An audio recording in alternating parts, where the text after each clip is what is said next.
வணக்கம். இது உங்கள் டிவிட் டிஎன்பிஎஸ்சி. இன்றைக்கி நாம் 6th டேர்ம் 3ல் இருக்கக்கூடிய ஃபர்ஸ்ட் லெசன் பண்டை கால தமிழகத்தில் சமூகமும் பண்பாடும் சங்க காலம்ன்ற லெசன் பார்க்கலாம். இது நியூ சிலபஸ் படி யூனிட் 6ல் கவர் ஆகக்கூடியது.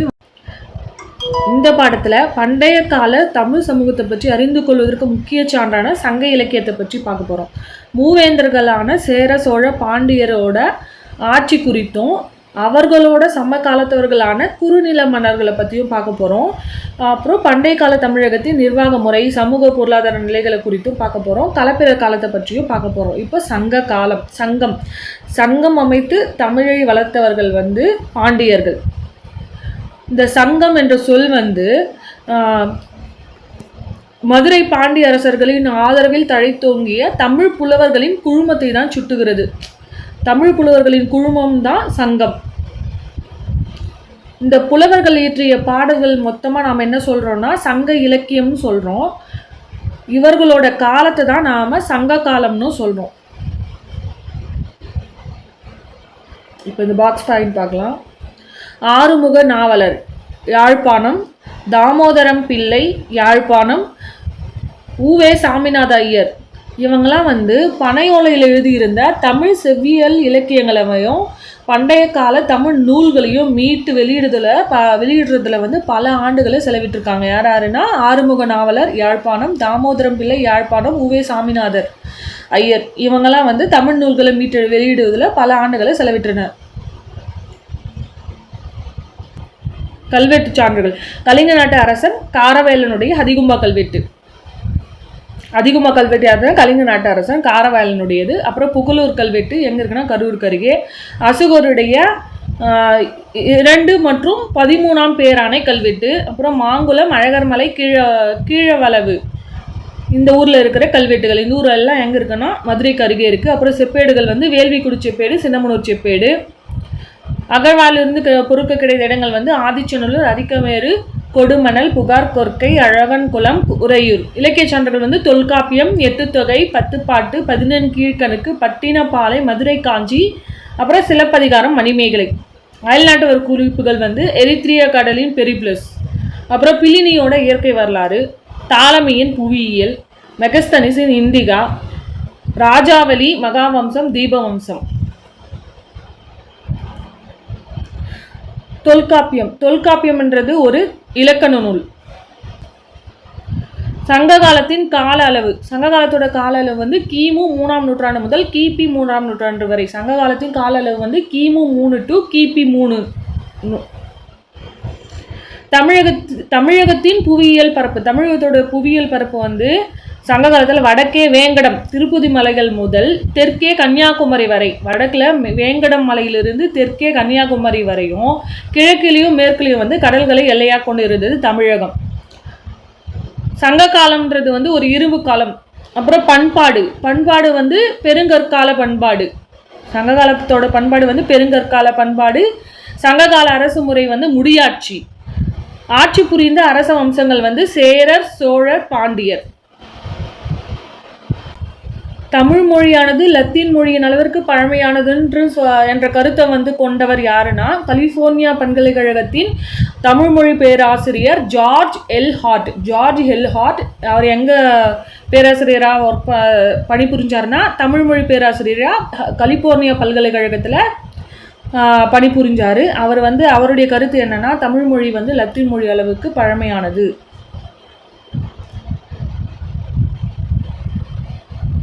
இப்போ சேரர் பற்றி பார்க்கலாம். சங்க காலத்தில் மூவேந்தர்கள் தமிழக பகுதியை ஆட்சி பண்ணாங்க. அவங்க சேரர், சோழர், பாண்டியர். வேந்தர் என்னும் சொல் சேரர், சோழர், பாண்டியரை குறிப்பிடுவதற்காக பயன்படுத்தப்பட்டது. வேந்தர்ன்றது சேர, சோழ, பாண்டியர்களை குறிக்கிறதுக்காக பயன்படுத்தப்பட்ட சொல் தான் வேந்தர். சேரர்கள் தமிழகத்தை சேர்ந்த மத்திய மற்றும் வடக்கு திருவிதாங்கூர், கொச்சி, தெற்கு மலபார், கொங்கு மண்டலம் ஆகியவற்றை ஆண்டனர். சேரர்கள் தமிழகத்தை சேர்ந்த மத்திய மற்றும் வடக்கு திருவிதாங்கூர், அப்புறம் கொச்சி, தெற்கு மலபார், கொங்கு மண்டலம் ஆகியவற்றை ஆட்சி பண்ணாங்க. 10 சேர அரசர்கள் குறித்த செய்திகளை வழங்குது. சேர அரசர்கள் குறித்த செய்தியை வழங்கும் நூல் 10. சேர அரசன் செங்குட்டுவன் வந்து வட இந்தியாவின் மீது படையெடுத்து சென்றார். வட இந்தியாவின் மீது படையெடுத்து சென்ற சேர அரசன் வந்து செங்குட்டுவன். சிலப்பதிகார காவிய பாத்திரமான கண்ணகிக்கு சிலை எடுப்பதற்காக அவர் வந்து இமயமலையிலிருந்து கற்களை கொண்டு வந்தார். சிலப்பதிகார காவிய பாத்திரமான கண்ணகிக்கு சிலை எடுப்பதற்காக இமயமலையிலிருந்து கற்களை கொண்டு வந்தவர் வந்து சேரன் செங்குட்டுவன். எங்கிருந்து கற்களை கொண்டு வந்தார்னா இமயமலையிலிருந்து கொண்டு வந்தார். யாருக்கு சிலை வடிப்பதற்காகனா கண்ணகிக்கு சிலை வடிப்பதற்காக. பத்தினி தெய்வ வழிபாட்டை அறிமுகம் செய்தவர் வந்து சேரன் செங்குட்டுவன். பத்தினி தெய்வ வழிபாட்டை அறிமுகம் செய்தவர் சேர அரசன் செங்குட்டுவன். கண்ணகிக்கு சிலை வடித்தவர் சேர அரசன் செங்குட்டுவன். அதற்காக கல் வந்து இமயமலையிலிருந்து கொண்டு வந்தார். சேர செங்குட்டுவனோட தம்பி தான் இளங்கோவடிகள். இளங்கோவடிகள் வந்து சிலப்பதிகாரத்தோட ஆசிரியர். சேரல் இரும்புரை என்னும் அரசன் வந்து தன்னோட பெயர்ல நாணயங்களை வெளியிட்டார். தனது பெயர்ல நாணயங்களை வெளியிட்ட சேர அரசன் வந்து சேரல் இரும்புரை. சில சேர நாணயங்கள்ல வந்து அவர்களின் சின்னமான வில்லும் அம்பும் பொறிக்கப்பட்டிருக்கும். சேரர்களோட சின்னம் வந்து வில்லம்பு. அது வந்து சில நாணயங்களை வந்து பொறிக்கப்பட்டிருக்கும். தன்னுடைய பெயர்ல நாணயங்களை வெளியிட்ட சேர அரசர் வந்து சேரல் இரும்புரை. முக்கியத்துவம் மிகுந்த சேர அரசர்கள் உதயன் சேரலாதன், இமயவரம்பன் நெடுஞ்சேரலாதன், சேரன் செங்குட்டுவன், சேரல் இரும்புரை. இவங்கெல்லாம் முக்கியம் மிகுந்த சேர அரசர்கள். அடுத்து சோழர் பற்றி பார்க்கலாம். சங்க காலத்தில் சோழ அரசு வந்து எது வரைக்கும் இருந்துச்சுன்னா வேங்கடம் வரைக்கும் இருந்தது. திருப்பதி மலை வரைக்கும் சோழ அரசு வந்து விரிந்திருந்தது. காவிரி கழிமுக பகுதி வந்து சோழ நாட்டின் மையப்பகுதியாக விளங்கியது வந்து காவிரி கழிமுக பகுதி. பின்னர் இது வந்து சோழ மண்டலம் என அறியப்பட்டது. சோழ மண்டலம் எது அறியப்பட்டதுன்னா காவிரி கழிமுக பகுதி. பின்னர் சோழ மண்டலம் என அறியப்பட்டது. சோழ அரசர்கள் மிகவும் புகழ்பெற்றவர் வந்து கரிகால் வளவன் தான் நம்ம என்ன சொல்றோம்னா கரிகால் வளவன் தான் கரிகாலன். இவர் தான் சோழ அரசர்களில் மிகவும் புகழ்பெற்றவர். கரிகாலன் வந்து தன்னை எதிர்த்த சேரர், பாண்டியர் மற்றும் அவர்களை ஆதரித்த 11 வேளிர்களின் கூட்டுப்படையை வந்து தஞ்சாவூர் பகுதியில் உள்ள வெண்ணி என்னும் சிற்றூர்ல வந்து தோற்கடித்தார்.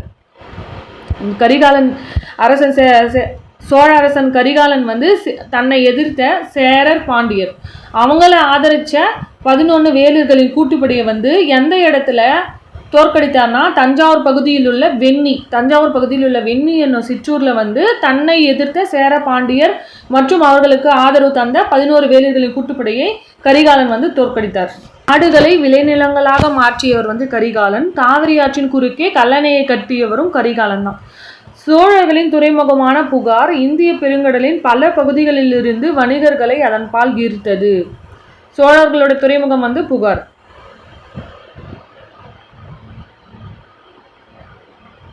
பட்டினப்பாலைன்றது வந்து 14 கீழ்கணக்கு நூல். இது வந்து கரிகாலனின் ஆட்சி போது அங்கு நடைபெற்ற வணிக நடவடிக்கைகள் பற்றிய விரிவான செய்தியை கூறுது.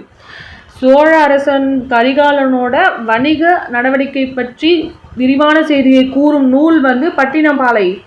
சேரர்கள் பற்றி எந்த நூல் இடம்பெற்றிருக்கும்னா பதிற்றுப்பத்து வந்து சேர அரசர்கள் குறித்த செய்திகள் இடம்பெற்றிருக்கும். பட்டினப்பாலையில வந்து சோழ அரசன் கரிகாலனோட ஆட்சியின் போது நடைபெற்ற வணிக நடவடிக்கை பற்றிய விரிவான செய்தி எதில் இடம்பெற்றிருக்கும்னா பட்டினப்பாலையில இடம்பெற்றிருக்கும்.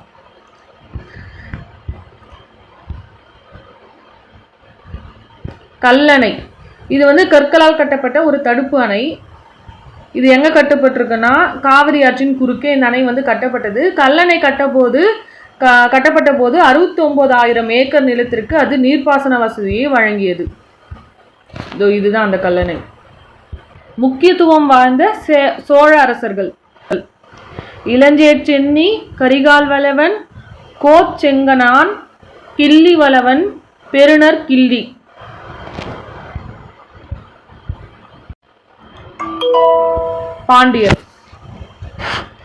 பாண்டியர்கள் வந்து இன்றைய தமிழகத்தை ஆட்சி செஞ்சனர். பாண்டியரசர்கள் வந்து தமிழ் புலவர்களையும் அறிஞர்களையும் ஆதரிச்சாங்க. தமிழ் புலவர்களையும் அறிஞர்களையும் ஆதரித்தவர்கள் வந்து பாண்டியர்கள். இந்த பாண்டியர்கள்ல மிகவும் புகழ்பெற்றவர் வந்து நெடுஞ்செழியன். சேரர்கள்ல வந்து புகழ்பெற்றவர் சேர அரசன் செங்குட்டுவன். அதுக்கடுத்து வந்து சோழர்கள புகழ்பெற்றவர் வந்து கரிகாலன். பாண்டியர்களில் புகழ்பெற்றவர் வந்து நெடுஞ்செழியன்.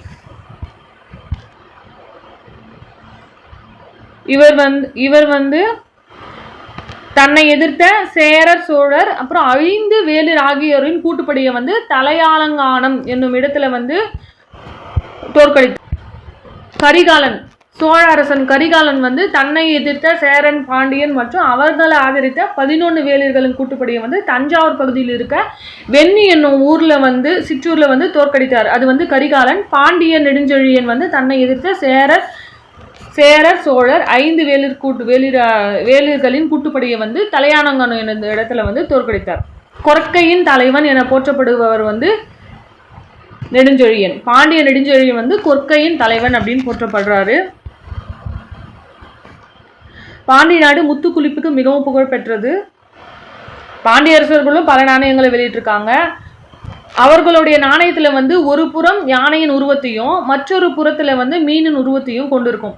பாண்டியருடைய நாணயத்துல வந்து ஒரு பக்கம் யானையின் உருவம், மறுபுறத்துல வந்து மீனின் உருவத்தை கொண்டிருக்கும். முதுகுடுமி பெருவழுதி என்ற பாண்டிய அரசர் வந்து பல வேத வேள்விகளை நடத்தியதை கொண்டாடும் விதமாக நாணயங்களை வெளியிட்டார். வேத வேள்விகளை நடத்தியதை கொண்டாடும் விதமாக நாணயங்களை வெளியிட்ட அரசர் வந்து யாருன்னா முதுகுடும்பி பெருவழுதி.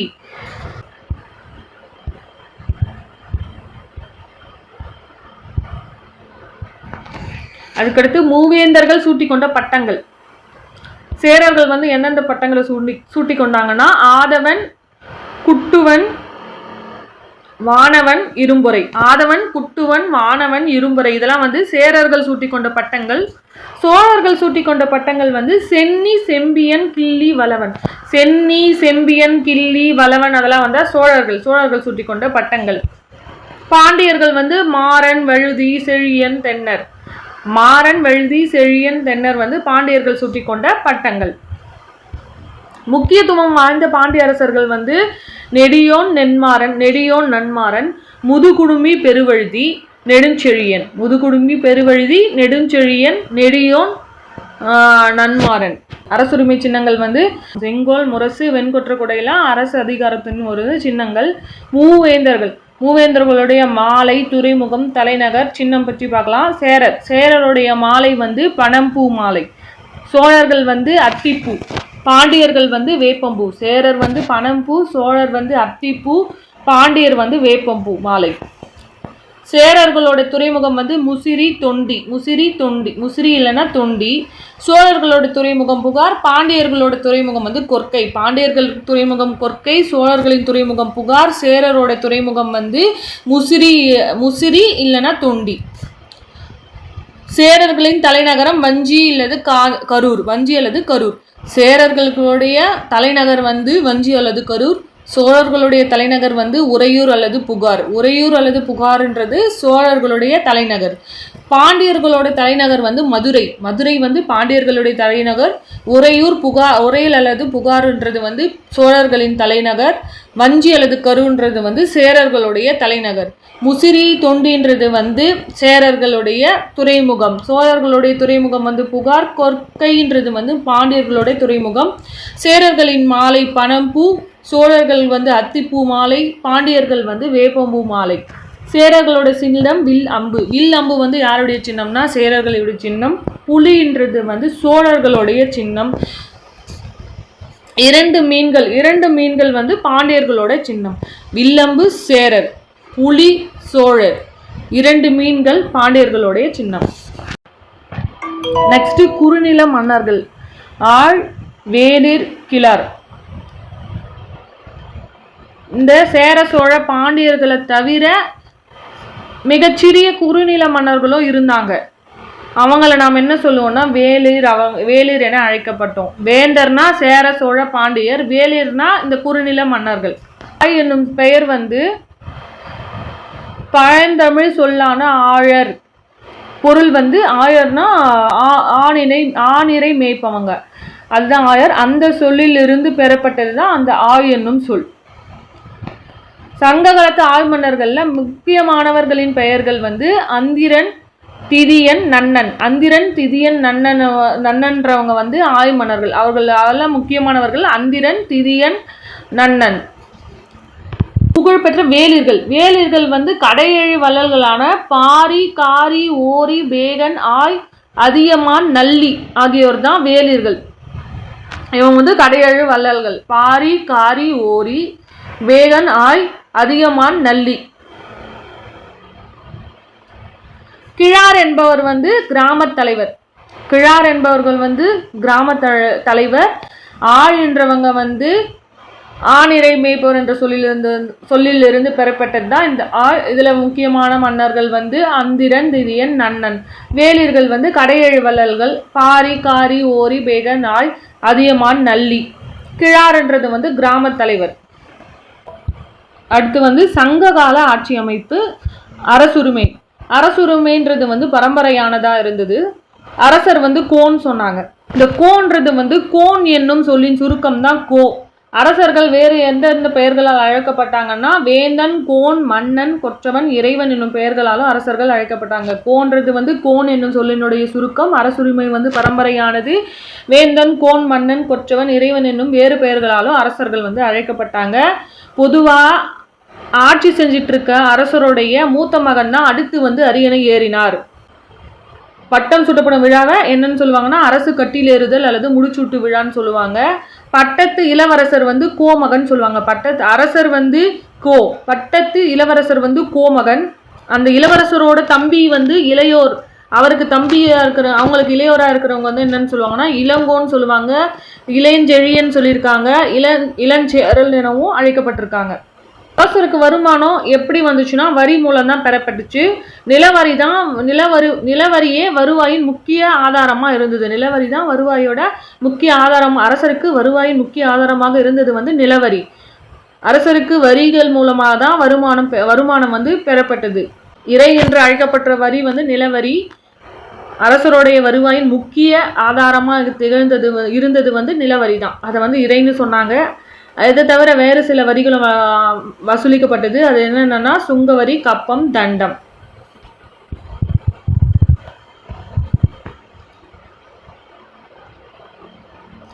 அரசர்களும் வீரர்களும் வீரக்கழல் வந்து அணிந்திருந்தாங்க. அதன் மீது அணிந்திருப்பவரின் பெயரும் அவர்களின் சாதனைகளும் பொறிக்கப்பட்டிருக்கும்.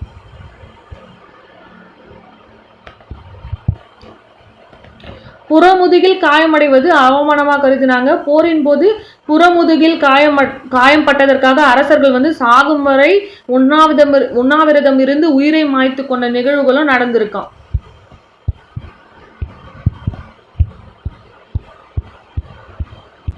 அதுக்கடுத்து வந்து சபை. அரசருடைய சபையை அரசவை என அழைக்கப்பட்டது. அரசர் வந்து அரியணை என்று அழைக்கப்பட்ட ஆசனத்தில் அமர்வது வழக்கம்.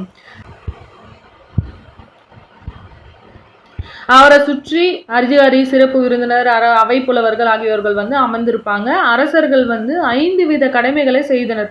அரசர்கள் எத்தனை வித கடமைகளை செய்தனர்னா 5 வித கடமைகளை செய்தாங்க. அது என்னன்னா கல்வி கற்பதை ஊக்குவிப்பது, சடங்குகளை நடத்துவது, பரிசுகளை வழங்குவது, மக்களை பாதுகாப்பது, குற்றவாளிகளை தண்டிப்பது முதலிய 5 வகையான கடமைகளாகும். அந்த 5 வகையான கடமைகள் வந்து கல்வி கற்பதை ஊக்குவிக்கிறது, சடங்குகளை நடத்துறது, பரிசு வழங்குது, மக்களை பாதுகாக்கிறது, குற்றவாளிகளை தண்டிக்கிறது. இதுதான் இந்த 5 வகை கடமைகள்.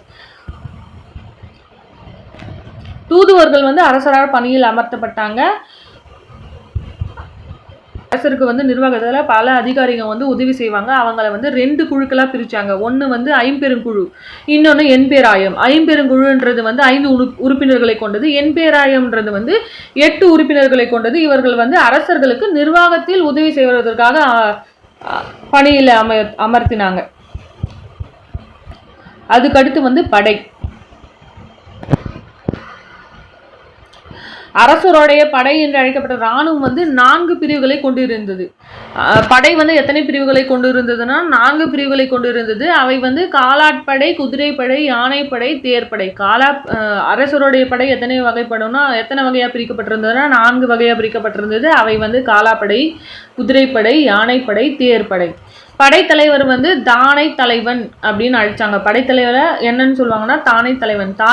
தானை தலைவன் என்று அழைக்கப்பட்டவர் வந்து படைத்தலைவர்.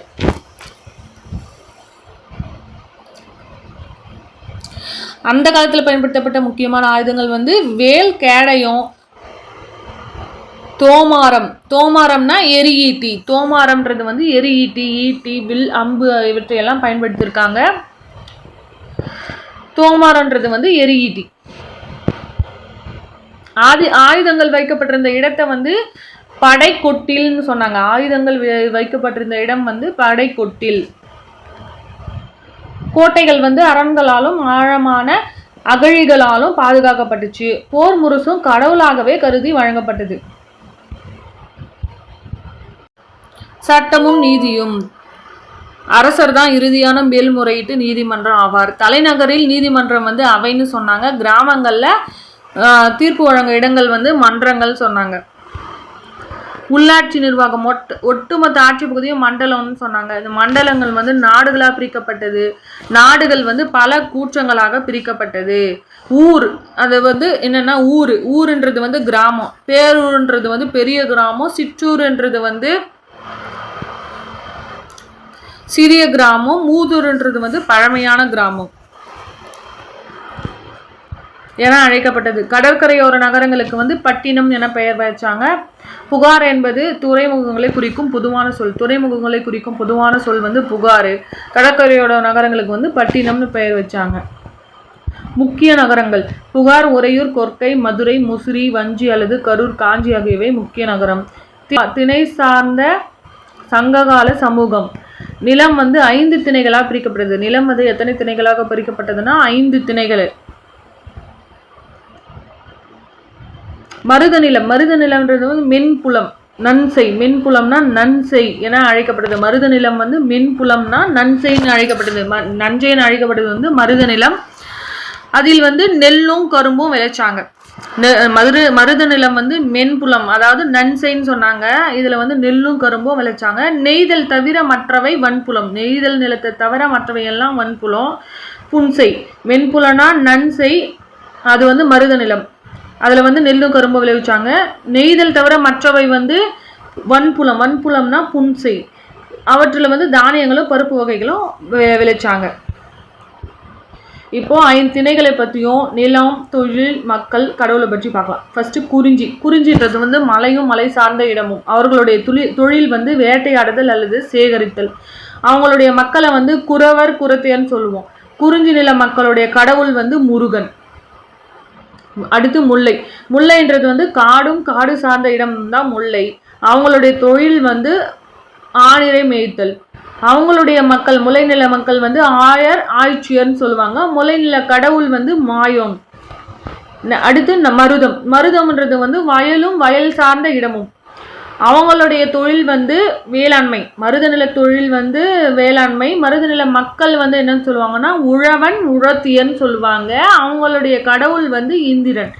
அடுத்து நெய்தல். நெய்தல்ன்றது வந்து கடலும் கடல் சார்ந்த பகுதி, அதுதான் நெய்தல் நிலம்.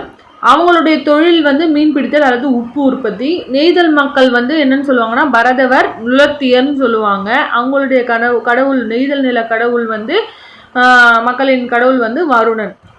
அடுத்து பாலை. பாலைன்றது வந்து வறண்ட நிலம். இவர்களுடைய தொழில் வந்து வீர செயல்கள். பாலை நில மக்களை வந்து மறவன், மரத்தியர்னு சொல்லுவாங்க. பாலை நில கடவுள் வந்து கொற்றவை.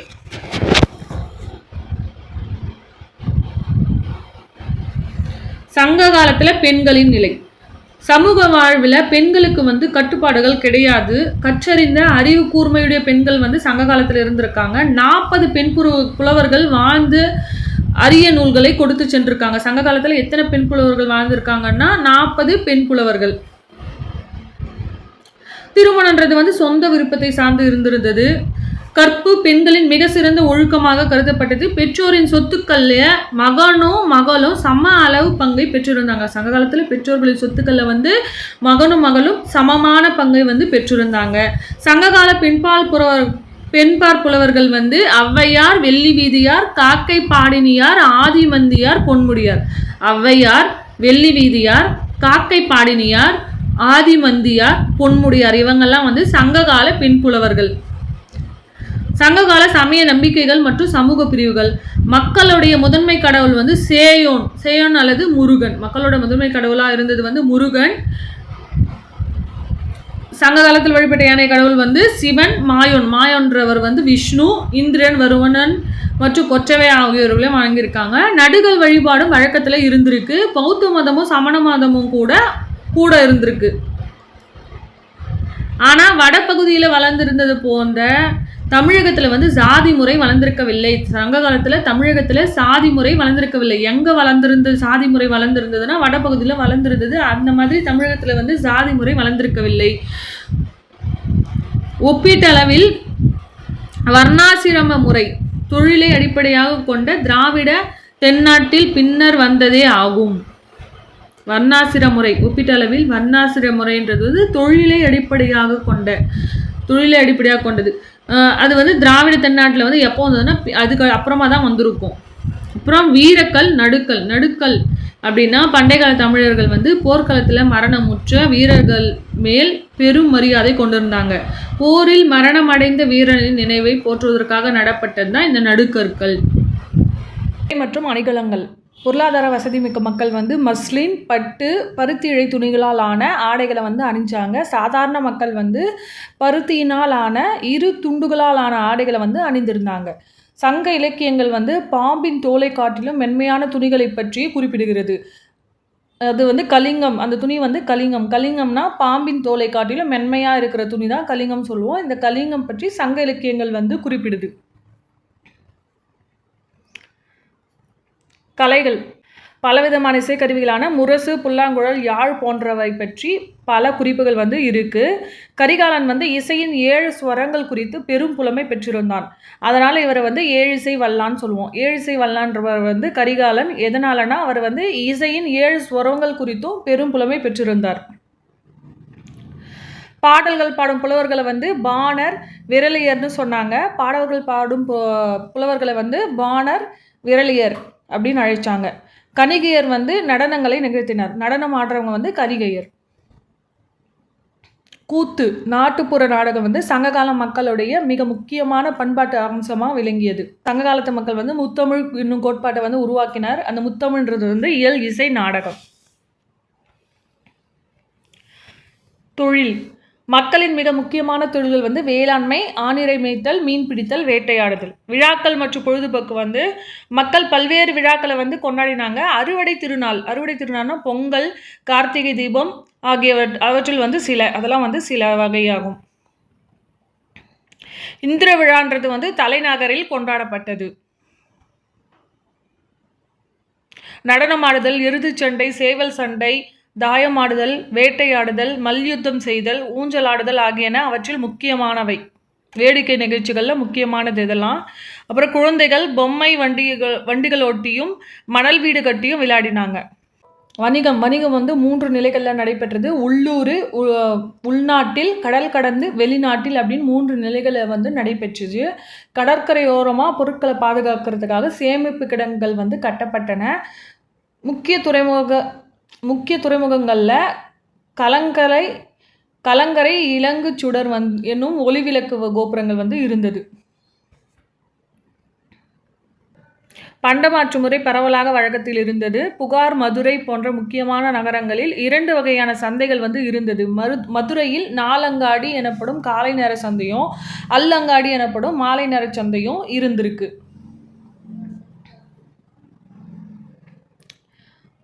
மலபார் கருமிளகு. எகிப்து அரசன் 2ஆம் ராம்செஸின் பதப்படுத்தப்பட்ட உடல் திறக்கப்பட்ட போது தொல்லியல் அறிஞர்கள் வந்து அவருடைய நாசியினுள்ளும் அடிவயிற்றிலுள்ளும் கருமிளகு கதிர் அடைக்கப்பட்டிருந்ததை கண்டனர். இவ்வாறு பதப்படுத்தி உடலை பாதுகாப்பது பண்டைய நாட்களில் பின்பற்ற முறையாகும். பதப்படுத்துறதுக்காக முன்னாடி காலத்தில் வந்து கருமிளகு பயன்படுத்தியிருக்காங்க. அந்த மாதிரி எகிப்து அரசன் 2ஆம் ராம்செஸின் பதப்படுத்த உடலை வந்து திறந்த போது அதில் நாசினுள்ளும் அடிவயிற்றிலும் கருமிளகு கதிர் வந்து அடைக்கப்பட்டிருந்தது. முக்கிய துறைமுகங்கள் வந்து முசிறி, தொண்டி, கொர்க்கை. முக்கிய ஏற்றுமதி பொருட்கள் என்னென்ன ஏற்றுமதி பண்ணாங்கன்னா உப்பு, மிளகு, முத்துக்கள், தந்தம், பட்டு, நறுமணப் பொருட்கள், வைரம், குங்குமப்பூ, விலை மதிப்பு மிக்க கற்கள், மஸ்லின், சந்தன கட்டை இதெல்லாம் வந்து ஏற்றுமதி செஞ்ச பொருட்கள். இறக்குமதி செய்யப்பட்ட பொருட்கள் வந்து புஷ்பராகம், தகரம், கண்ணாடி, குதிரைகள். இறக்குமதி செய்யப்பட்ட பொருட்கள் வந்து புஷ்பராகம், தகரம், கண்ணாடி, குதிரை இதெல்லாம் வந்து இறக்குமதி செஞ்சாங்க. இந்திய வணிகர்களால் ரோம பேரரசுக்கு விநியோகம் செய்யப்பட்ட பட்டு வந்து மிக முக்கியமானதாக கருதப்பட்டது. ரோம பேரரசர் ஆரிலியன் இந்திய பட்டானது எடைக்கு எடை தங்கம் கொடுத்து பெற தகுதியானது என அறிவித்தார்.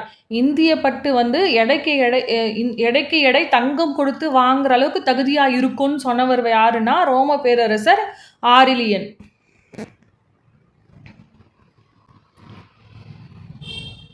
கடல் கடந்த நாடுகளுடன் வணிக தொடர்பு. தமிழகத்திற்கும் கிரேக்கம், ரோம், எகிப்து, சீனா, தென்கிழக்காசியா, இலங்கை ஆகிய நாடுகளுக்கும் இடையே வணிக உறவுகள் வந்து நிலவியதை தொல்லியல் அகழ்வாய்வுகள் மெய்ப்பித்துள்ளது. முசிறி முதல் பேரங்காடி.